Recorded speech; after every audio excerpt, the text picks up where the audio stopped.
She was once a brilliant engineering student, until jealousy and lies destroyed her future, leaving her homeless under a bridge. But when fate put her in the path of a billionaire facing the biggest crisis of his life, everything changed. Watch closely, because this is more than just a story. It's proof that even at your lowest, destiny can find you. Stay with us till the end. The night had been long and restless. The roar of trailers on the expressway above her head never stopped, and the cold cement pressed into her back. Mabel Johnson lay awake under the bridge, staring at the underside of the flyover where old posters curled and peeled. She was young, only 24, beautiful in a way hardship could not erase, though hunger had left her cheeks hollow and her skin dry. Beside her lay a torn nylon bag. It was small, almost empty. Inside were the only things she had refused to lose: an old engineering textbook with scribbles on the margins, a thin certificate sleeve folded and creased, and a simple blue pen whose ink had begun to fade. She guarded them the way a mother guards a child. Every morning when she woke, she pressed the book to her chest, whispering to herself, "One day, it will all be over." Mabel had once dreamed of building machines that touched the sky. She had been one of the brightest students at her university, carrying her scholarship with pride. Professors admired her, and classmates came to her for help. She walked the campus with confidence, her eyes full of hope. But all of that had been stolen. It happened in her final year. Her classmate, Clara Williams, came from money. Everyone knew Clara's father, a well-known politician, was a powerful donor to the university, and Clara walked around like the school belonged to her. She had never liked Mabel. Clara envied the way professors praised her, the way Mabel's brilliance shone brighter than her own. One exam week, whispers spread through the faculty like smoke. Someone had been caught stealing answer sheets. Someone had been caught hiding cheat papers in their bag. Clara had arranged it all, slipping papers into Mabel's bag, setting her up for humiliation. When the lecturers called Mabel in, her heart raced. They searched her bag. The papers fell out like a curse. Mabel begged. She cried. She explained that she had never touched them, but the panel's faces were cold. The scholarship board revoked her funding that very day. "We cannot allow indiscipline from a scholarship student," they declared. "She is expelled." Mabel went home in tears, clutching her bag with the book inside as if it could protect her. She lived then with her aunt, the woman who had raised her since she was 13, after her parents died in a tragic accident. Mabel thought her aunt would comfort her, would at least listen. But when she told her story, her aunt's face hardened. "Do you know the shame you've brought on this family?" she spat. "You were lucky to get that scholarship and you wasted it with disgrace." "Auntie, please, I didn't do it. I was framed. Clara set me up. Please believe me." But her aunt was unmoved. She opened the door and pointed outside. "Leave my house. Now. I will not feed a thief. I was hoping you would amount to something, but now I know better." That night, Mabel found herself on the street with nothing but her nylon bag. She knocked on no one's door. She had no one left. It had been over a year now. She slept under the bridge, sometimes on cardboard, sometimes on bare cement. She begged for water. She searched for scraps to eat. She endured insults, people passing by who clutched their bags tighter when they saw her, teenagers who threw stones for fun, and men who offered wicked things in exchange for a meal. Through it all, she never let go of the bag. When the nights were cold, she pressed the book to her heart and whispered, "One day, it will all be over." Her stomach growled now as the city began to wake. Buses honked, hawkers called, "Pure water! Gala!" The air smelled of dust, exhaust, and roasted ground nuts. Mabel pulled her shawl tighter, rubbed her sore legs, and looked out at the skyline. Tall buildings rose in the distance, their glass walls catching the morning light. Among them stood one tower more polished than the rest. It bore the name Eagle Tech Aerospace. Mabel had passed it many times. She would slow her steps just to look at it, the way a hungry person lingers outside a bakery. Inside, she knew, people like her once were bright, confident, respected. Inside, machines were built, problems solved, the sky touched. Her eyes lingered on it now. Her heart ached. She whispered under her breath, "One day." Tomorrow would not be like other days. Tomorrow came faster than expected, and the city woke louder than ever. The same sun that touched the broken cardboard under the bridge also poured its light on the tall glass walls of Eagle Tech Aerospace. Inside those walls, men in suits and women in sharp skirts moved quickly, their shoes clicking against marble floors. Their faces were tense, their whispers sharp. The air smelled of coffee and stress. On the top floor, in the largest boardroom, billionaire Richard Adams stood with his hands pressed hard against the long table. He was young, in his late 20s, handsome, always dressed with quiet authority. But today his eyes were shadowed, his jaw was tight. Across from him, a dozen engineers sat with laptops open, papers scattered, graphs and charts glowing on the screen behind them. None of it looked good. "We've been on this problem for months," Richard said, his voice heavy, filling the room. He lifted his hand and slammed it down on the table. The sound made even the air conditioner seem to pause. "And no one has given me a solution, not one." Silence stretched across the room. Heads lowered. Some tapped pens nervously. Others avoided his eyes. Richard pointed toward the whiteboard covered in formulas and sketches of engines. "A critical fault in our propulsion system. One error and an aircraft can fall from the sky. Do you understand what that means?" His voice rose, sharp now. "Lives, reputation, and billions of dollars." He looked around the room, his chest rising and falling. "We are about to lose the biggest contract in EagleTech's history. If this fault is not fixed today, we don't just lose the contract. We lose investor confidence. Our shares will crash. Our competitors will eat us alive. Do you want to be remembered as the team that destroyed this company?" No one answered. A senior engineer coughed into his fist. "Sir, we've run all the simulations." "And you've all failed." Richard cut in. "Every single time." His eyes were burning now, though his voice had dropped low. "I gave you 48 hours. That was 2 days ago. Today is the deadline. This afternoon I must deliver an answer to the board, and right now," he paused, leaning on the table with both hands, "we have nothing." He straightened slowly. The room was so quiet you could hear the hum of the projector. His next words dropped heavy. "If we fail again," he said, "we lose everything." He stepped back, his face hard, and with a wave of his hand dismissed them. "Go."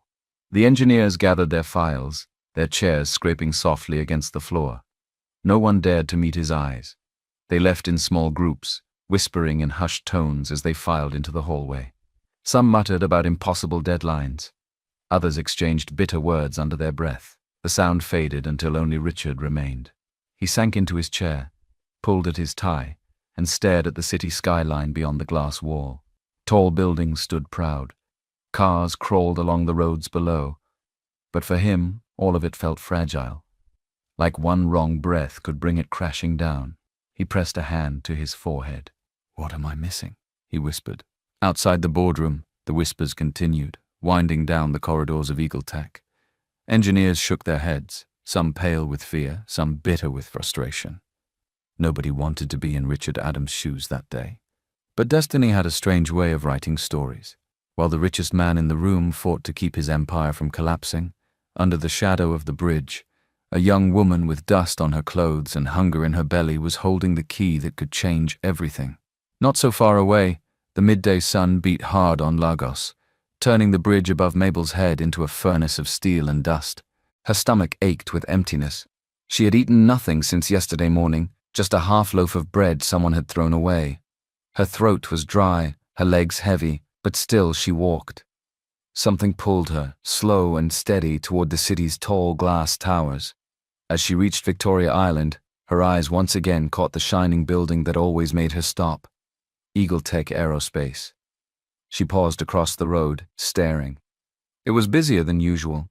Cars rolled up quickly, security men barked into radios, executives in suits moved in and out with restless steps. Mabel's heart tightened. She felt out of place in her torn clothes, her slippers almost worn flat. Yet something stronger than shame tugged at her feet. Her hunger told her maybe there was food inside, but curiosity told her there was something more. She clutched her nylon bag close, crossed the road carefully, and stepped toward the glass doors. The lobby was vast, cool with air conditioning. Mabel felt the chill run over her dusty arms.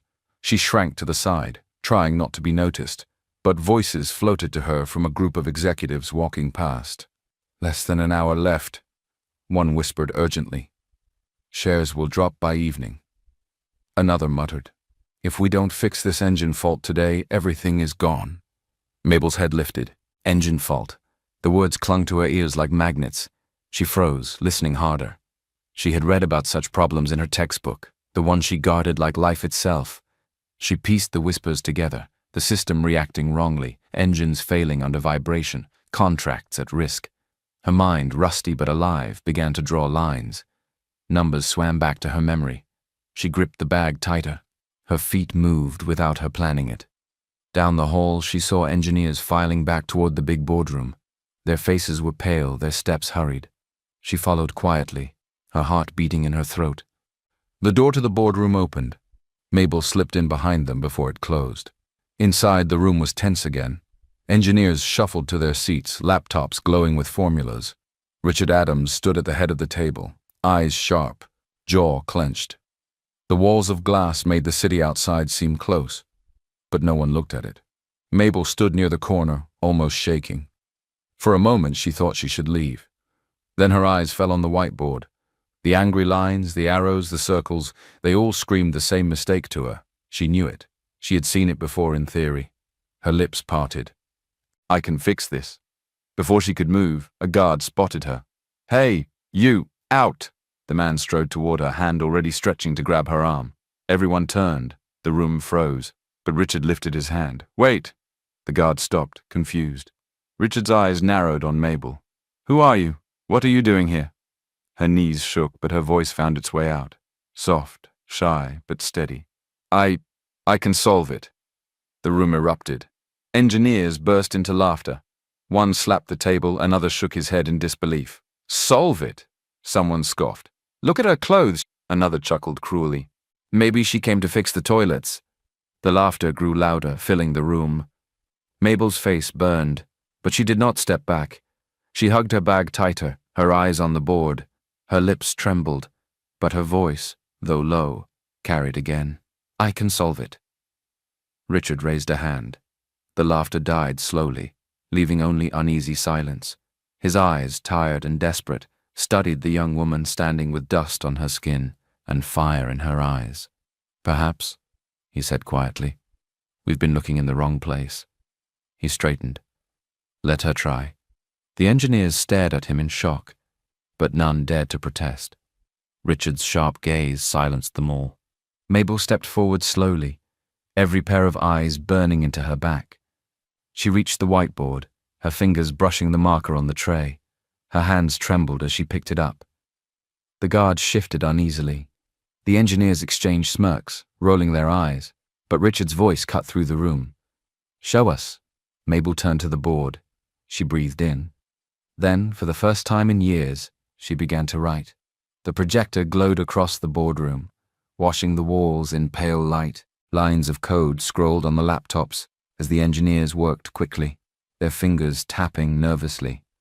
Every face was tight, every eye darted between numbers and screens. At the back of the room, Mabel stood holding her torn bag close, her nails digging into the strap. She whispered to herself, "Please, let it work." "Simulation ready," the senior engineer said at last, his voice thin. Richard Adams stepped closer to the screen, his fists clenched at his sides. "Run it." The digital runway appeared, stretching into the gray of a simulated sky. A model plane rolled forward, engines roaring. Numbers danced at the bottom of the screen: speed, altitude, angle of attack. For the first few seconds, everything looked steady. Then came the turbulence. The digital plane shook violently, the same scenario that had broken their system again and again.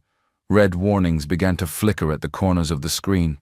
A wave of dread passed through the room. One engineer muttered under his breath, "Not again." Another buried his face in his hands. Mabel's breath caught. Her eyes widened. Her chest rose and fell quickly, but she looked confident, like she was sure it would work. Then it happened. The graph that always spiked like a scream steadied. The jagged red lines began to smooth into calm curves. The warnings faded one by one. The autopilot didn't panic this time. It listened. It checked the helper sensors. It filtered the noise. It gave control back to the pilot early. The digital plane leveled. The numbers turned green.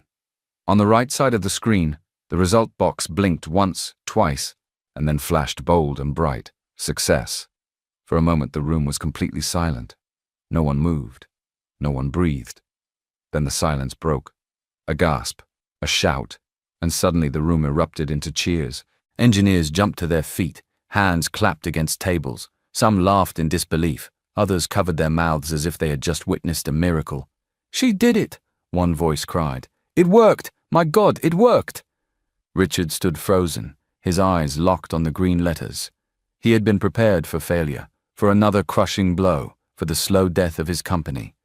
But now hope filled his chest like air after drowning. He turned to Mabel. The young woman stood by the wall, eyes wide, tears trembling on her lashes. She looked too stunned to smile, too shocked to move. Richard's lips parted. For the first time all week, a true smile broke across his face. "You," he whispered, almost to himself, then louder. "You saved us." The applause thundered louder, but Mabel barely heard it. Her knees were weak, her heart racing. For months she had been invisible, ignored, mocked, and now a room full of brilliant engineers was clapping for her. The applause still echoed in the boardroom when Richard Adams lifted his hand. The noise slowly died, though the energy in the air remained charged, alive. His sharp eyes never left Mabel. "Enough," he said firmly. Then softer, directed only at her. "Come with me." He didn't wait for an answer. He simply turned and walked toward the door. The guards stepped aside as Mabel, clutching her torn bag, followed timidly behind him.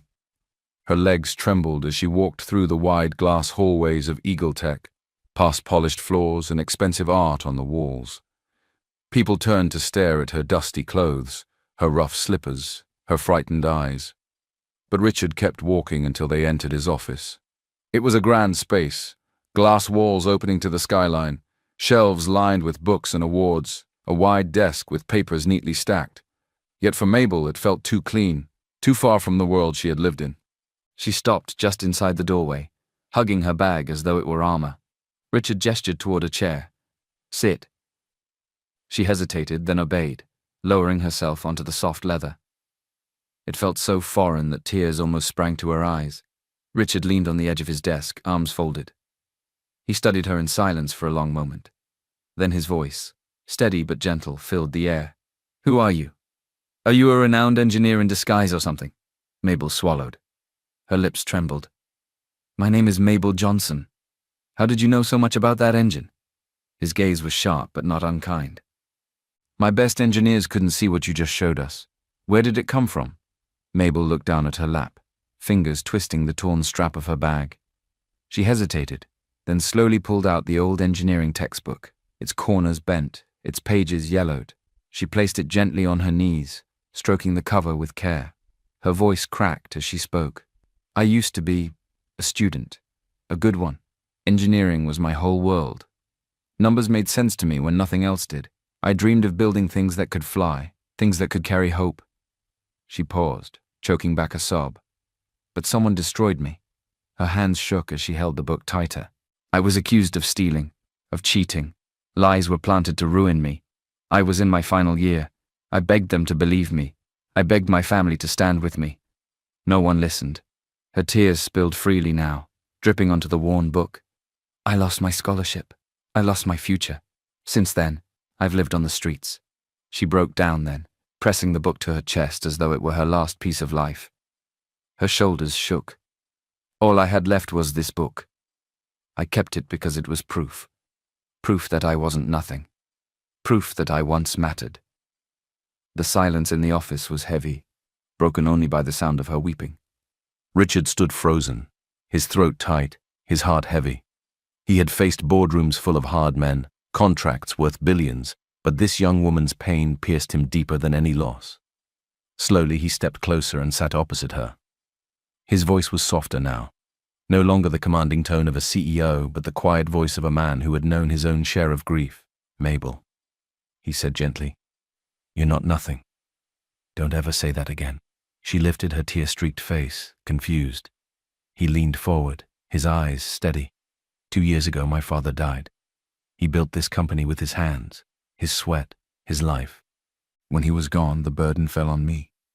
I was not ready. I felt like the whole world wanted me to fail. There were nights I sat alone in this very office, wondering if I was strong enough. He drew a shaky breath, blinking back the sting in his eyes. But I was lucky. I still had my mother. Her words, her prayers, they kept me standing. Without her, I don't know where I'd be. His voice softened even more. But you had no one. And still, here you are, saving a company that turned its back on you before it even knew you. Mabel wept quietly, her lips trembling. But in her chest, something long buried flickered. Someone had finally heard her. Someone had finally believed her. Richard leaned back slowly, his eyes never leaving hers. You saved EagleTech today, Mabel. But more than that, you've reminded me that strength doesn't always come in fine suits or big titles. Sometimes it comes from a torn book in the hands of someone the world called worthless. Mabel held her bag tighter, unable to speak, only crying softly into the silence. Richard sat quietly for a long moment, watching Mabel's tears fall onto the faded cover of her book. His chest tightened, and finally he spoke in a steady, almost commanding voice. You won't live on the streets again. Mabel's head jerked up. She searched his face, half expecting mockery, half fearing she had misheard. But his eyes were clear, unwavering. Richard pressed the intercom on his desk. Samuel, he called. Within seconds, his personal assistant walked in, tall, neat, with a tablet tucked under his arm. Yes, sir? Find a decent place for her, Richard instructed. Comfortable, warm, somewhere safe. Today. Samuel blinked, surprised, but nodded quickly. Yes, sir. Richard turned back to Mabel. From this moment you have a home, clothes, food, and a position here at EagleTech. You saved me more than you know, Mabel. This company was about to crash, and you pulled us back. He leaned forward slightly. This is not charity. It's repayment. You gave me back my company. I'm only giving you back your life. Mabel's lips parted, trembling. The tears she had tried to stop now flowed freely. She pressed both hands against her mouth, shaking her head in disbelief. I don't deserve this, she whispered. I don't even know how to thank you.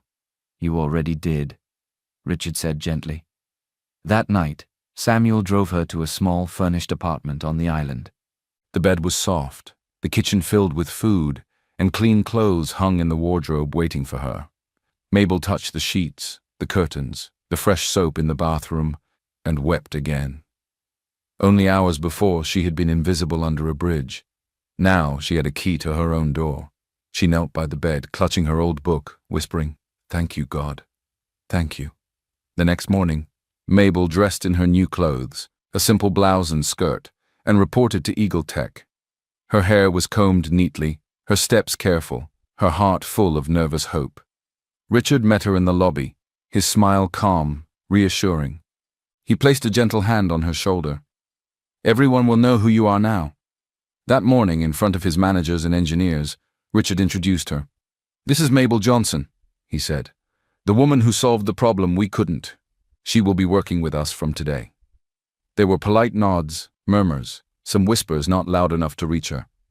Not everyone was pleased. She felt it, but she stood straight, holding her head as steady as she could. Then the glass doors at the far end swung open. Heels clicked against the floor, heads turned, and in walked Clara Williams.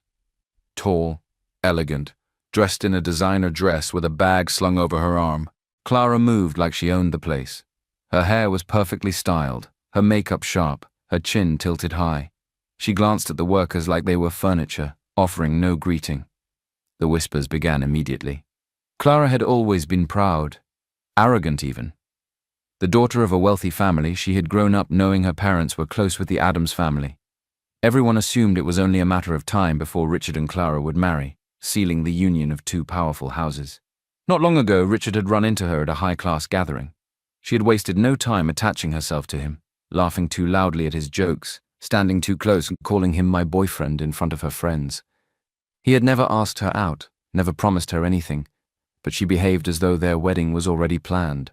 And now, as she swept into EagleTech, her eyes fell on the sight that stopped her cold. Richard standing beside Mabel. Her steps faltered. Her smile froze. Shock flashed across her face, quickly hardening into fury. Clara's voice rang out, sharp enough to slice through the quiet lobby. Richard, what is she doing here?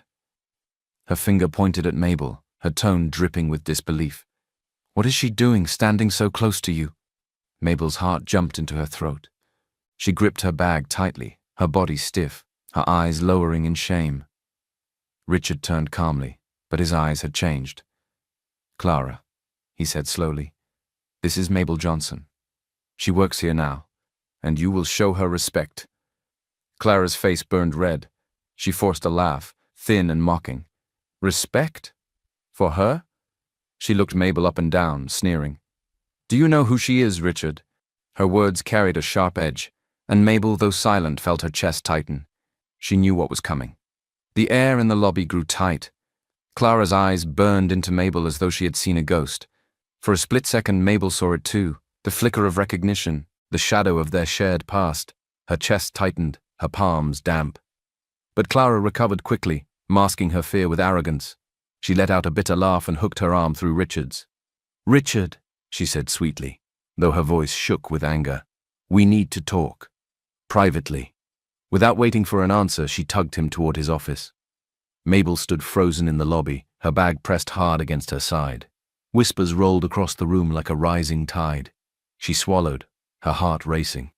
Only yesterday she had been given a miracle, a home, a chance, and now Clara of all people, was here. She knew better than anyone that Clara would stop at nothing to drag her down. Inside the office, Clara dropped the sweetness. She whirled around to face Richard, her voice sharp and dripping with scorn. Are you out of your mind, bringing a lowlife like her into Eagle Tech? She sneered. Do you know what she'll do to you? To this company? She'll destroy everything you've built. Kick her out before it's too late.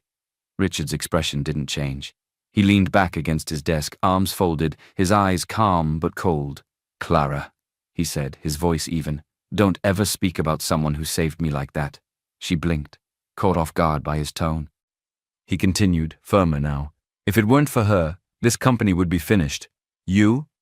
You weren't in that boardroom. You didn't see what she did. I did. She saved us, and she deserves respect. Clara's lip curled. Respect? Richard, don't be blind. She's not what she seems. Don't fall for her innocent act. You should listen to me. Everyone knows we're supposed to be together, you and me. The Williams and Adams families. It's always been understood. People are already expecting our wedding. Richard straightened, his gaze sharp as glass. That's the problem, Clara. People expecting something doesn't make it true. Whatever lies you've told yourself or your friends, it ends here. We have nothing to do with each other. You're not my fiancé, and you have no right to tell me who to hire. Her face flushed crimson. So you're choosing her over me? Some street girl? Richard's eyes narrowed. I'm choosing truth over arrogance. And for the record, you don't get to decide my life. Clara bit her lip hard to hold back the sting of humiliation. Her pride screamed. She forced a brittle smile and said quietly, I'm only looking out for you, Richard. But you'll regret this. When she stepped out of the office, her heels clicking furiously against the polished floor, her expression had already shifted. She smiled coldly at the passing staff and leaned in close to whisper to one of them. That girl is a fraud, she hissed. I know her past. Watch. She won't last here. By the end of the day, whispers had spread like smoke. She cheated her way through school. She was caught stealing.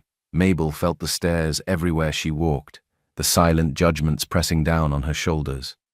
She sat at her new desk with her textbook beside her, trying to focus, but the knot in her chest grew tighter. Richard, however, stood steady. When the rumors reached his ears, he dismissed them with a wave of his hand. She solved what none of you could.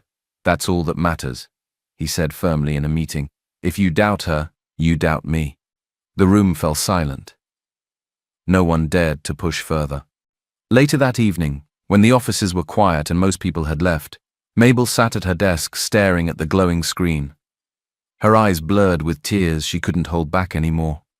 She wiped them quickly when she heard footsteps. Richard stood there, his hands in his pockets. He studied her for a moment before speaking softly. You heard the whispers? Mabel nodded slowly, her throat too tight for words. Finally, she whispered, You don't have to defend me, not after everything. I don't want you to risk your name, your company, because of me. Richard's voice was firm, leaving no room for doubt. Mabel, I'm not defending you out of pity. I trust you. I saw what you did. I know who you are, and no lie from the past will change that. Her lips trembled. She lowered her gaze, tears sliding down her cheek. For the first time in years, someone had not only stood by her but chosen her. Clara did not sleep that night. Her pride had been wounded, her ego bruised. Richard had embarrassed her in front of everyone by defending Mabel, a girl she thought she had buried years ago. The more Clara replayed the moment, the more her rage grew. By morning, the whispers she had planted grew louder. Staff gossiped at the water dispenser. Secretaries exchanged glances in the hall. Executives murmured in corners. Clara's words had spread like poison. She was expelled for malpractice. She will leak company secrets. The rumors reached the highest levels of Eagle Tech. By midweek, Richard was summoned to an emergency executive meeting. In the tall glass boardroom, the executives sat stiffly around the table, their voices sharp with disapproval. "Richard," one of them began, "we cannot afford risk. This girl, Mabel, her past is not clean. The whispers say she was expelled, that she is a thief." Another leaned forward, his tone hard. "We cannot have someone like that in Eagle Tech. We're already under pressure from investors. One wrong move and we lose credibility." The words stung, but Richard did not flinch. He slammed his palm lightly against the table. "Enough!" His voice cut through the room like a whip. "I don't believe those rumors, and I will not fire her because of lies whispered in hallways. Mabel has already saved this company once. She has proven her worth. I will get to the bottom of these stories, but until then, she stays." The room fell into uneasy silence. The executives exchanged wary glances, but none dared to push him further. Meanwhile, outside the boardroom, Mabel had heard the whispers. Her heart was heavy. She kept her head down, working quietly at her desk. Yet when a sudden technical fault threatened a critical client presentation, she rose to the occasion again. Calmly, she traced the error back to a hidden calculation gap that had stumped the team for hours. She explained it simply, adjusted the numbers, and saved the presentation from disaster. The clients left satisfied, even impressed. That day, even the doubting executives looked at her differently. Some nodded in respect, some even smiled faintly as if to say, perhaps there was more to this girl than they had been told. But not everyone was happy. At the back of the room, a man watched her closely. His jaw tightened as Richard praised her. His name was Francis Adams, Richard's cousin. Francis had always been ambitious, always bitter. He believed he should have been the CEO of Eagle Tech, not Richard. He told himself he was smarter, sharper, more deserving. Seeing Mabel stand beside Richard, receiving admiration and attention, made his blood boil. When Francis noticed Clara's burning dislike for Mabel, a dark thought crossed his mind. That evening, as Clara stormed out of the building, Francis approached her. "You hate her too," he said quietly. Clara spun, her eyes narrowing. "Who are you?" "Francis Adams," he replied with a smile that did not reach his eyes. "Richard's cousin, and someone who knows he doesn't deserve everything he has. We want the same thing, to bring down Mabel Johnson. We work together, and I promise Richard will be all yours." Clara's lips curled into a slow smile. Finally, someone who understands. From that night, an unholy alliance was formed. Clara and Francis, one fueled by jealousy, the other by envy, secretly agreed to destroy Mabel.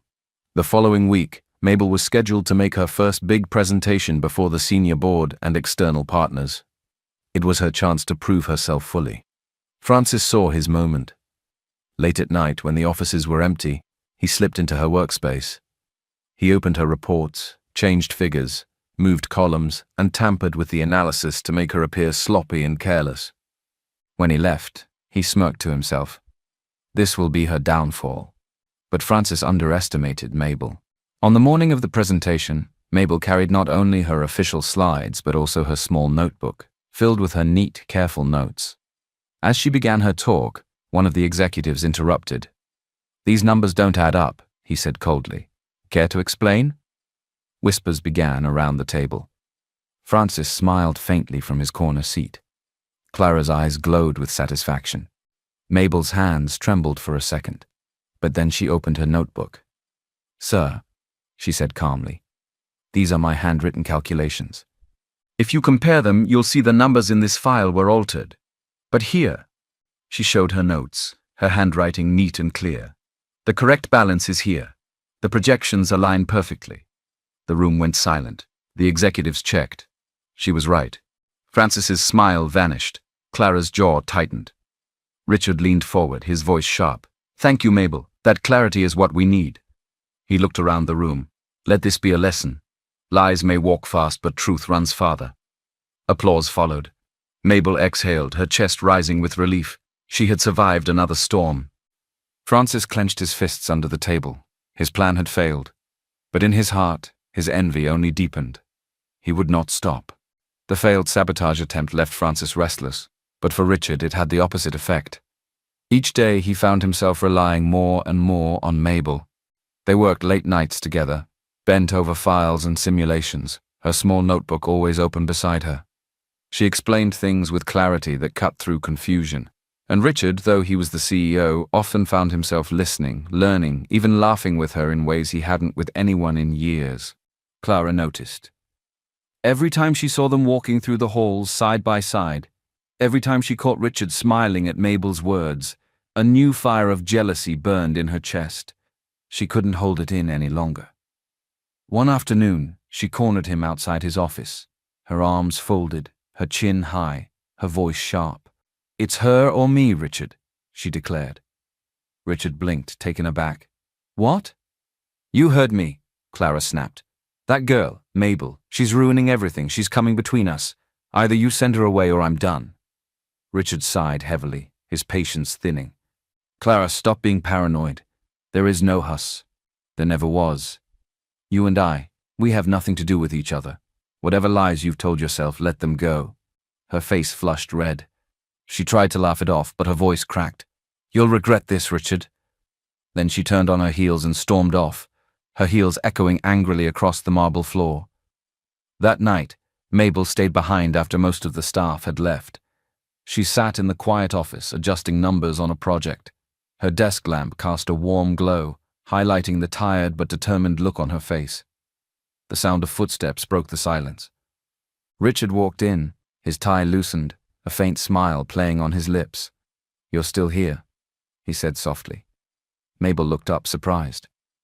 I wanted to finish this before tomorrow. Richard walked over and sat beside her. For a moment, neither of them spoke. Then he leaned back in his chair. Tell me something, Mabel. Something about you, not work, not numbers. Just you. She hesitated, then gave a small smile. I like simple things. Reading, walking in quiet places. I used to love watching airplanes take off when I was little. It made me feel like the world was bigger than my problems. Richard chuckled. Airplanes, huh? Fitting. She tilted her head. What about you? He thought for a moment. I like music. Old records my dad used to play. They remind me of him. The mood grew softer, the silence between them warmer. Their laughter faded, and the space grew still. Then Richard asked quietly, Mabel, was Clara really your course mate? Mabel's smile froze. She looked away. Yes, I was accused of malpractice.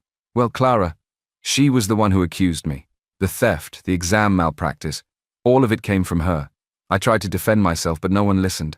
Her father was powerful. I didn't stand a chance. Richard sat back, the pieces fitting together at last. Clara's hatred, her desperate attempts to push Mabel out, the constant rumors, it was all connected. Of course. The truth settled in him like a stone. He looked at Mabel with new eyes, not just as the girl who saved his company, but as someone who had endured years of injustice at the hands of the same woman now pretending to be his future. The silence stretched. Their eyes met, lingering. Something unspoken passed between them, fragile and strong at once. For a heartbeat, it felt like the world outside had disappeared. Richard leaned slightly closer. Mabel's breath caught. For a moment, their faces hovered just an inch apart. Then, panicking, Mabel shot to her feet, her cheeks burning. I should go, she stammered, grabbing her bag. She hurried out of the office before he could say anything. Richard sat there for a moment, then slowly smiled to himself. She was running from it, but he wasn't blind. Something was growing between them. Something real. He reached for his phone and called Samuel. Samuel, he said, his voice firm now, look into Mabel Johnson's expulsion. I want the full truth, and check Clara's name while you're at it. I want to know exactly what happened back then. When he ended the call, he leaned back in his chair, his thoughts racing. If what he suspected was true, then Clara's lies had destroyed Mabel's life, and it was time the truth came out. The night after Richard's call, Samuel sat at his desk, papers spread across every corner. He wasn't just an assistant, he was Richard's right hand, sharp and relentless when it came to uncovering the truth. His fingers tapped the keyboard quickly as he searched old-school records, scholarship logs, and archived news articles. Piece by piece, the picture came together. Mabel had entered university on a full scholarship, her brilliance undeniable. Her professors' notes praised her as one of the finest students they had ever seen. Then, almost overnight, her world collapsed. A report surfaced accusing her of stealing test papers and cheating during exams. Samuel frowned as he dug deeper. The testimonies were vague, the evidence flimsy, but one thing was consistent. Every record tied back to Clara Williams, the wealthy donor's daughter. Samuel leaned back, rubbing his temples. It's all there, he thought. She was framed, and Clara orchestrated it. He sent Richard a late-night message. We're close. The truth is darker than we thought. Meanwhile, across town, Clara and Francis sat in a dimly lit restaurant, their voices low but laced with venom. He's digging, Clara hissed. Richard is looking into the past. If he finds out the truth, I'll lose everything. He'll never forgive me. Francis sipped his drink, his eyes narrowing. Then we don't give him the chance. We make her leave Eagle Tech before Richard can choose her over you. Clara smirked bitterly. And how do you plan to do that? She's too stubborn. Francis leaned forward. Then we scare her, remind her, tell her she isn't safe here. If she values her life, she'll run. The next evening, Mabel walked home from work. She carried her worn bag over her shoulder, the night air cool against her skin. For the first time in weeks, she felt a flicker of hope. Richard trusted her. Samuel had been kind, and maybe, just maybe, her life was beginning to heal. But as she turned down a quiet street, shadows moved. 3 men stepped out from the alley, their faces half hidden by caps. One held a thick rod, another a chain that clinked softly as it swung. "Good evening, madam," the tallest one sneered. "You're Mabel Johnson, eh? The rising star of Eagle Tech?" Mabel froze. What do you want?" They circled her like wolves. "A message," one spat. "Leave Eagle Tech. Walk away if you love your life. This is your only warning." Before she could reply, the rod came down across her arm. Pain shot through her body. She stumbled, clutching her bag to her chest. The second man shoved her hard and she fell against the pavement, the taste of blood in her mouth. Her phone slipped from her bag. With trembling hands, she dialed the only number she trusted. Richard, she whispered, her voice weak and breaking. "Please, help." The line went dead as her body gave in and she fainted. Minutes later, Richard's car screeched to a halt at the end of the street. He jumped out, his heart pounding. His eyes fell on her crumpled body lying on the pavement. "Mabel!" he cried, rushing to her side. He lifted her carefully into his arms, his chest burning with fury. Blood stained his shirt as he held her close. He shouted at his driver, "Hospital, now!" Inside the car, Mabel stirred weakly. They told me to leave Eagle Tech," she murmured. "They said I'd die if I stayed." Richard's jaw tightened, his face dark with rage. "Who?" But she had already slipped back into unconsciousness. Richard held her tighter, his voice low and trembling with fury. "Clara, what have you done?" The fluorescent lights of the hospital flickered above as Richard paced the corridor, his shirt still stained with Mabel's blood. Every second felt like a hammer in his chest. Through the glass, he could see doctors moving around her bed, checking her wounds, stitching where the blows had cut deep. When at last the doctor stepped out, Richard rushed forward. "Is she okay?" "She's lucky," the doctor said firmly. "The injuries are not life-threatening. A few days' rest and she will recover." Relief crashed over Richard like a wave. He nodded, whispered a quick thank you, and hurried into the room. Mabel lay against the pillows, her face pale but her eyes open. When she saw him, a weak smile tugged at her lips. "You came," she whispered. Richard took her hand, careful not to hurt her. "I'll always come." No one will ever touch you again, Mabel. I swear it. His voice trembled with a mix of fury and love. Before she could reply, Samuel arrived, a file clutched in his hand. His face was grave. Sir, you need to see this. Richard took the file and scanned the pages quickly. His jaw clenched tighter with every line. Evidence, witness statements, old letters. Every thread led back to one name, Clara Williams. She had orchestrated Mabel's downfall at university, paying others to lie, planting stolen notes, and leveraging her father's influence to bury the truth. Samuel had tied it all together. Richard's chest heaved with anger. So it's true, he said through gritted teeth. She destroyed your life, and now she tried to destroy you again. Mabel closed her eyes as tears slid down her cheeks. I told myself no one would ever believe me. Richard leaned closer, his voice soft now. I believe you. I've always believed you. And I promise you this, Mabel. Clara and anyone who touched your life with lies will pay for it. Her hand squeezed his weakly. Richard, thank you for standing by me when no one else did. He shook his head. No, Mabel. You didn't just save my company. You saved me. He paused, his voice low but steady. I love you. Mabel's lips parted, her breath catching. For a long moment she stared at him, disbelief and joy colliding in her chest. Then, with tears still streaming, she whispered back, I love you too. Richard bent and pressed his forehead to hers. In that hospital room, amidst the beeping machines and the faint smell of antiseptic, two broken souls finally found each other. The next day, Richard insisted on taking her to his mansion, a sprawling estate on the edge of Banana Island. Madame Ruth, his mother, met them at the door, her kind but sharp eyes immediately softening when she saw Mabel's bandaged arm. This must be the young woman you've spoken so much about, Madame Ruth said warmly, drawing Mabel into a gentle embrace. Welcome, my dear. Thank you for making my son look towards love. I thought he would never bring any woman home. Later, in the quiet of the study, Madame Ruth handed her son a brown folder. Your father was investigating this before the accident, she said softly. No one ever suspected I would investigate it because they assumed I stayed out of company affairs. But I kept it, and did some extra digging. I found out some things I want you to see. Richard took the file, his hands trembling. Inside were documents linking board members, shady deals, and names he had trusted. His father had uncovered rot at the very heart of Eagle Tech before his untimely death. Tears slipped from Richard's eyes as he closed the file. He was trying to protect this company.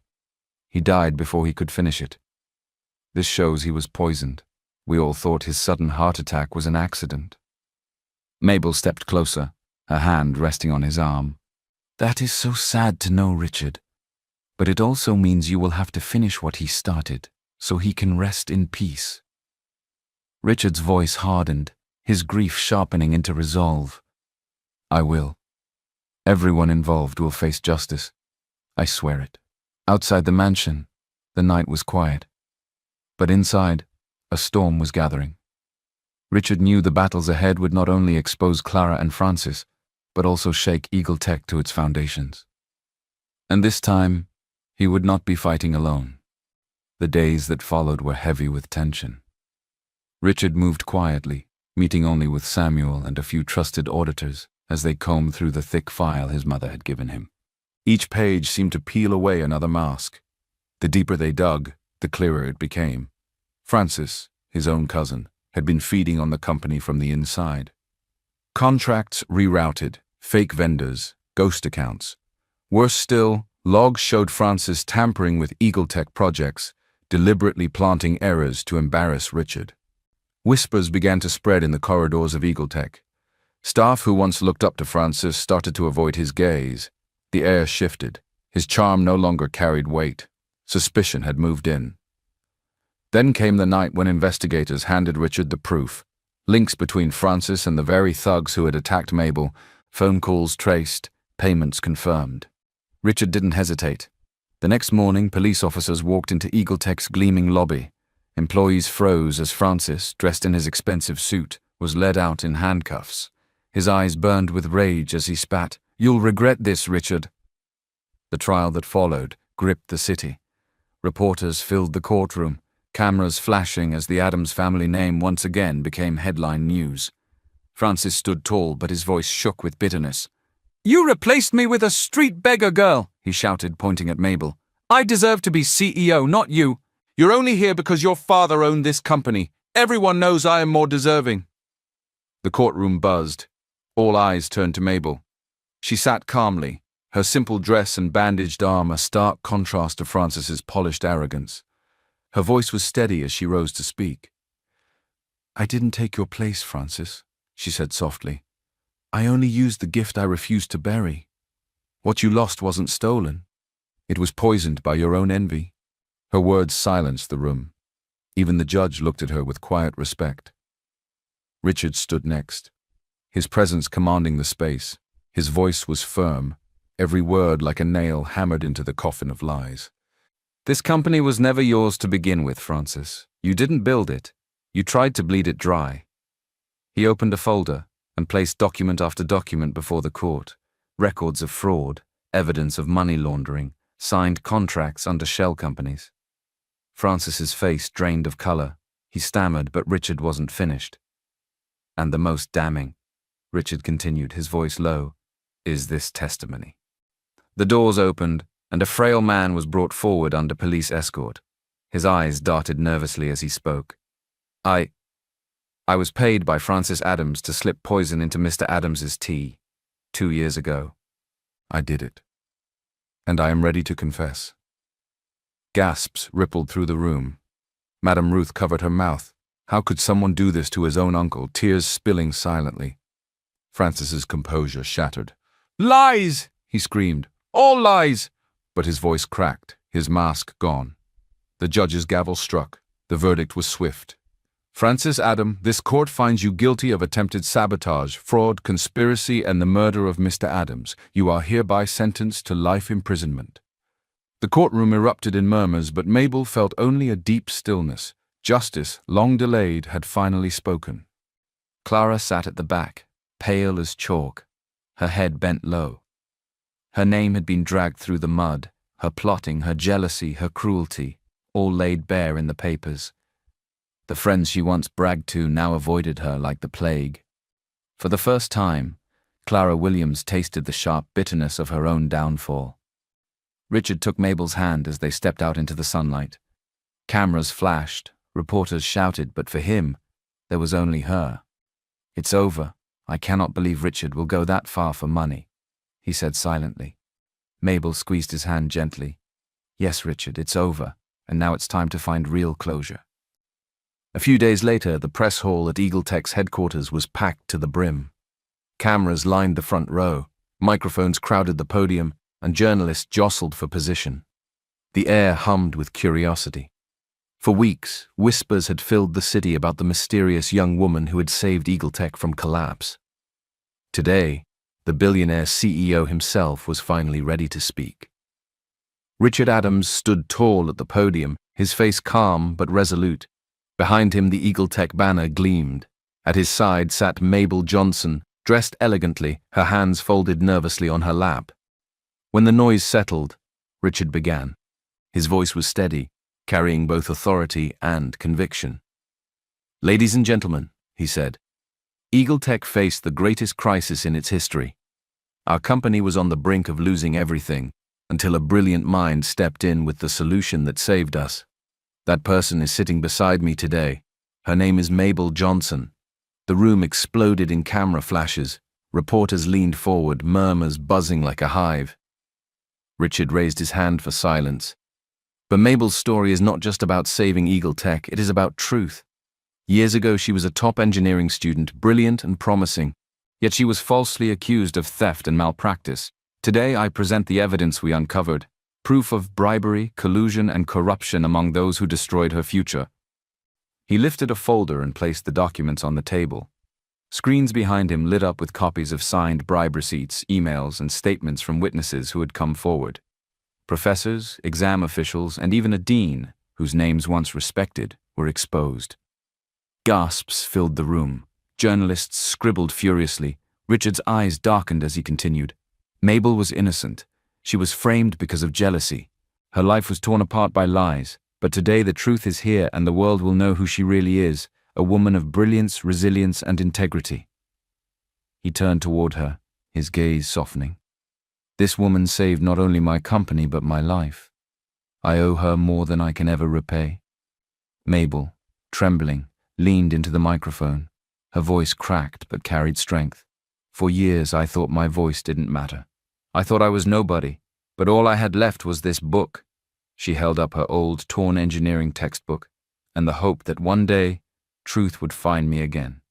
And it has. The hall erupted in thunderous applause. Across town, Clara sat frozen in her living room, watching the broadcast. Her face was pale as the evidence splashed across the screen. The truth she had buried years ago was alive and shouting. Her phone buzzed endlessly with messages from friends and society contacts. But when she answered, it wasn't support. It was condemnation. Her parents stormed into the room, faces twisted with shame. "Clara," her father thundered, "all because of your jealousy. Do you see what you've done? You've destroyed not only yourself but our family's name." Clara covered her face with her hands, trembling. She had thought her secrets would remain buried forever.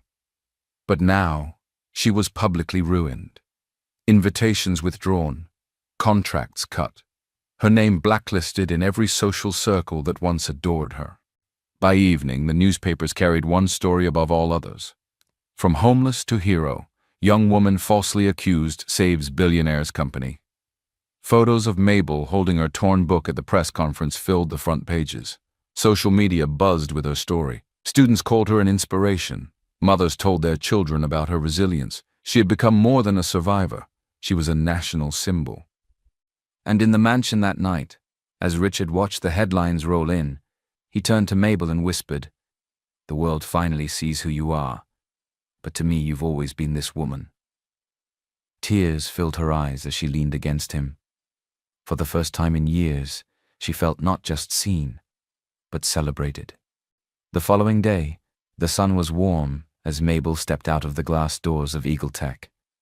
She carried a folder under her arm, her heart still light from the whirlwind of change her life had taken. Reporters no longer crowded the gates. Today was calm, almost peaceful. But as she walked toward the street, a familiar figure appeared, trembling and waiting. It was her aunt. "Mabel," the woman called softly, her voice breaking. She looked smaller than Mabel remembered, her once sharp face lined with regret. Mabel froze. Her chest tightened.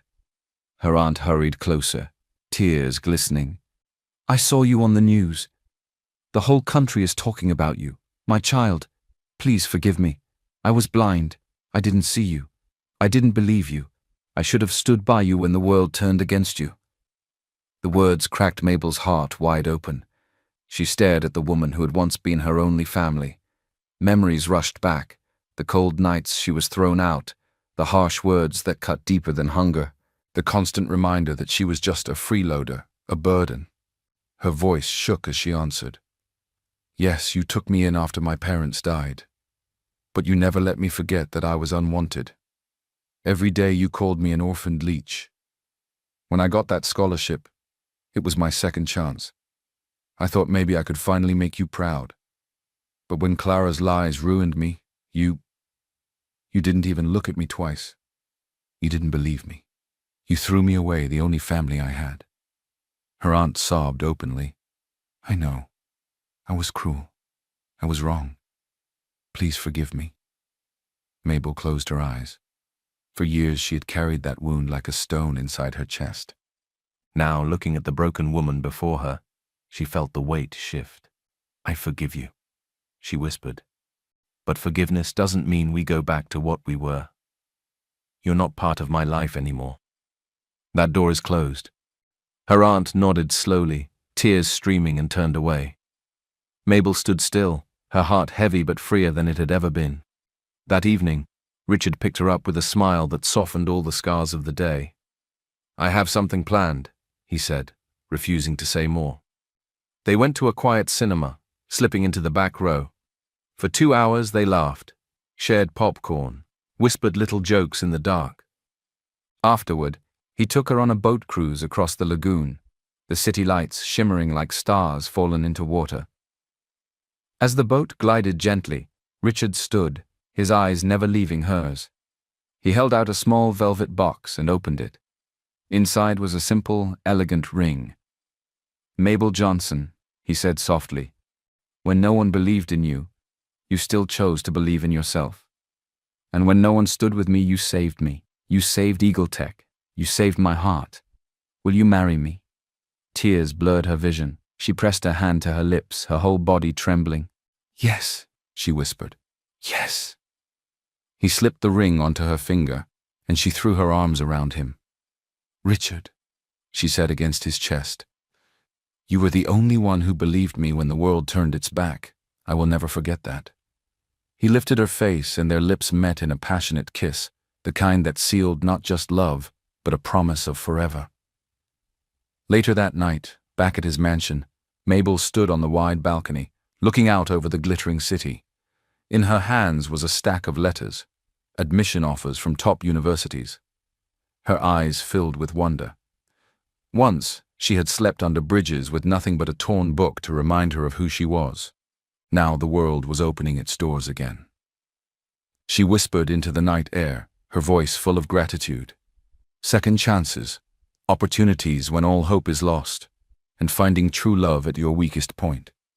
That's what saved me. I never thought I could be this happy. Behind her, Richard walked onto the balcony. He slid his arm around her waist, his warmth steady against the night breeze. Together, they turned and stepped inside. A new chapter was beginning.